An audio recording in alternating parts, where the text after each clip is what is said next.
Okay, what's up? It's Sam or Perugia. I'm just gonna talk about groups, I guess. Like I'm gonna go over how I did in groups with my personal predictions. Um, so yeah, we'll just go into it. I'm not gonna like deep dive into anything.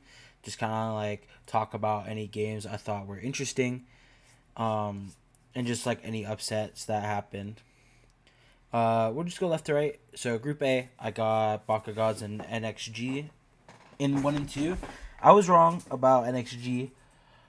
Hyperspeed ended up making it out. Um, NXG did win the first series. It was 2-0. I thought Split was very convincing. Hyperspeed, at least from what I saw, they changed their bind. Both times I watched them play bind, they played like a Reina comp, but they ended up changing it. So I was pretty impressed with that. I think their comp makes sense and it worked. Then in the rematch, much more cleaner from Hyperspeed. I thought they looked great, very good snowballing. Yeah, and I think overall it just made much more sense. They looked good, so yeah. I mean, I'm willing to take the fault at that one. I think Hyperspeed did look way better than NXG did, at least in the second go around. Group B, I had Monarch X and Berserkers at 1-2. Um, there was two teams. I got 2/3 teams that I didn't know who was on those rosters. Race Against Time was one of them. I didn't know who was on that team. So Monarch did make it out first seed, but Race Against Time was the second seed out of this group. They also took Monarch X to map 3. We'll go over this one first. Very close. I mean, you can't like. I think Race Against Time is definitely, at least in my opinion, like a sleeper team. Even I kind of like underestimated them a little bit. I kind of didn't know who was on this team, but they looked good. I think they played good. Definitely like pushing a team like Monarch X, which I think people kind of just thought we're gonna coast through groups. Pushing them to a map 3 that went OT, I think is very good. Then we have Berserkers against Race Against Time. A notable thing is um, Berserkers played with the Minapu person the first series, but then ended up playing with Rena the second one. They lost both. I think for me personally, just looking at it like objectively and like I'm more like analytical focused. Berserkers tries to run a lot of like meta comps, which I think is good and bad. I think personally, I think they should have leaned into what they played on Split significantly more, which was like a double duel slash Sky or a double duel plus Sky. I think they could have ran that way more. I think it worked better for them. Their Split was also, in my opinion, their best map. I'm pretty sure the team ended up disbanding, so it doesn't actually matter. But yeah, I definitely thought that they could have leaned in way more to this double duelist plus Sky. But yeah, Racing Against Time definitely punched up. They had a good rally back on Lotus, and I'm excited to see them play top 16. Group C, I had Ghost YDZ. This is what ended up happening. I will. One notable thing I think is Exos did take the first series from YDZ. They this map, the one that says NA, this was Bind. They won on Bind. Kinda got owned on Lotus, and then they won on Pro. And then they lost the rematch. I will take accountability. I did play the first map on the rematch, and I played pretty poor. So low key might be my fault, and I feel bad. But yeah, this was kind of at least what I expected. I think the YDZ team is decent. Um, I will say I think I was slightly worried about their like some of the stuff I saw and I played when I played against them. I was like, what is happening? But I still do think they're a decent team. Group D, I had Orbos and Wanted Goons. This is what ended up happening. I think if you want a notable thing to take away from this group, Orbos took or dropped the map, which was Haven, and then the next two they kind of just owned. So I think that was more of like a wake up call for them. But Wannagoons did show that they punched up above like where people had them. I think a lot of people slept on Wannagoons because they're relatively unknown. Their players aren't super involved with like GC stuff. Like they are around, but they're not like crazy involved. They also didn't play kickoff or OQ1. So I think they kind of just fell under the radar. But this was a team that played in the core of them made Swiss. I think they're a strong team. I do think they know their identity. Their identity is very like slow, methodical, trying to like work the map. So when you watch them play, as we see here on Haven and Bind, and even when they played Lotus the first series, they play a lot of double smoke. That's just how they like to play. Very slow, methodical team. So I had them making it out, and I was right about Group D. Group E, I had Mass Treasure and Evolution. Was also correct about this one. I know Metashift is under a little bit of fire right now. When I was there, I was talking more like analytical stuff and just talking about predictions. My biggest thing was I said Mass Treasure, I would be worried if they dropped the map. I think out of all groups, this group was kind of like the easiest for them, I believe. So if we see here, they dropped 4 rounds to Nexus Red and then 3 rounds on Breeze. Then they play Evolution and they dropped 6 maps total, right? So I think this team is kind of like... I have this team making Swiss. I think they're very strong. And they're kind of showing that they're here to play. So, yeah, there's that. Mass Treasure. I don't think anybody should be surprised that Mass Treasure made it out. You have Evolution Dynamo. I thought Evolution was a team that had a lot of potential. I thought they had a higher ceiling than what other people thought. I just didn't think they would kind of come into this form as quick as they did. So the first series, 13-7 Bind, 13-6 Lotus. I thought they played very great. I think one thing I want to give a shout out to is it Cleo? Cleo? I'm so sorry if I'm ruining your name. If you even watch this, I'm sorry if I'm butchering your name.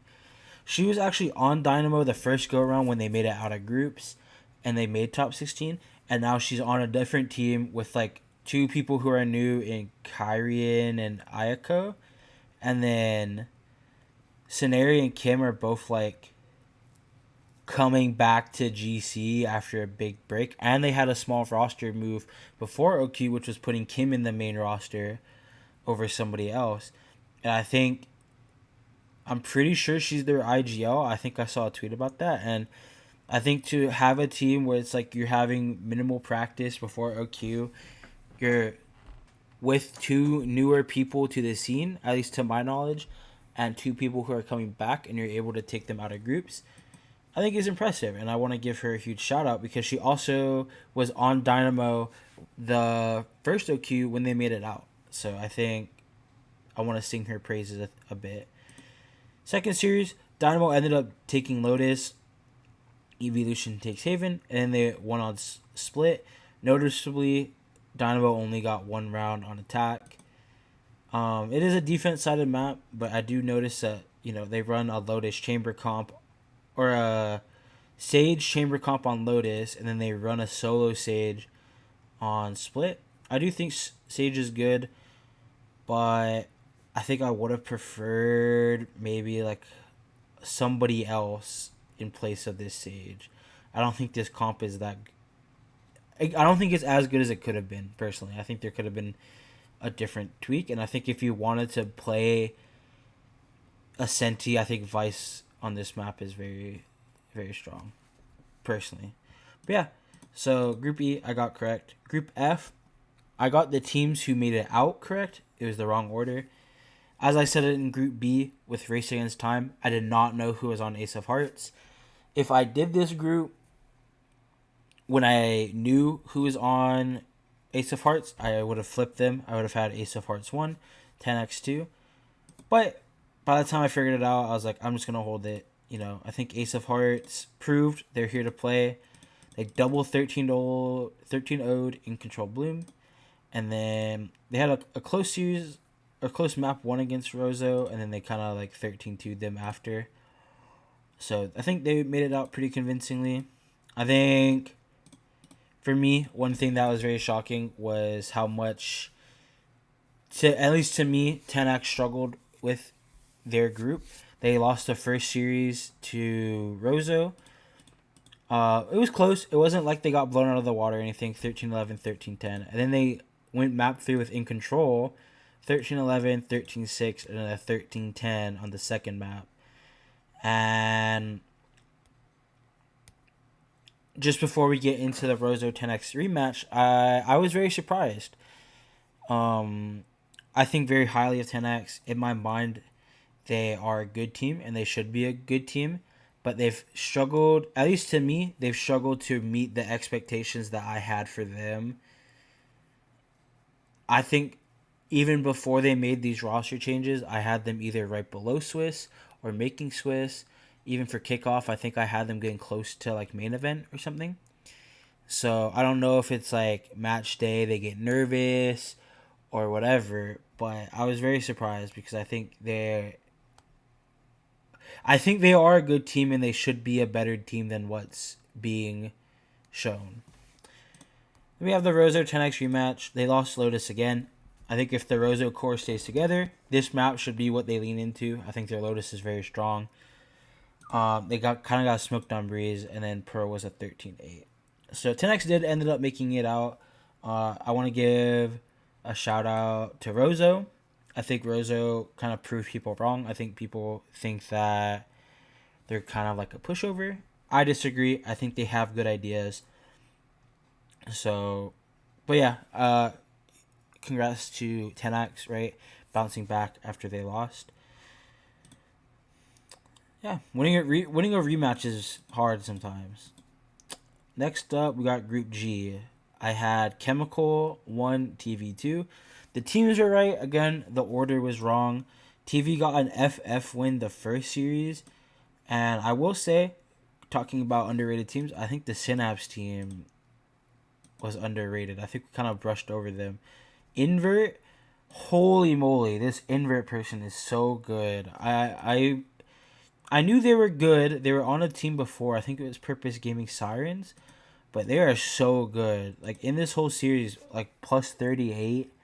Like, kind of, I don't want to say dragging their team along. But I think when you look at Synapse, you kind of do look at Invert, right? To kind of take this team far. So, yeah.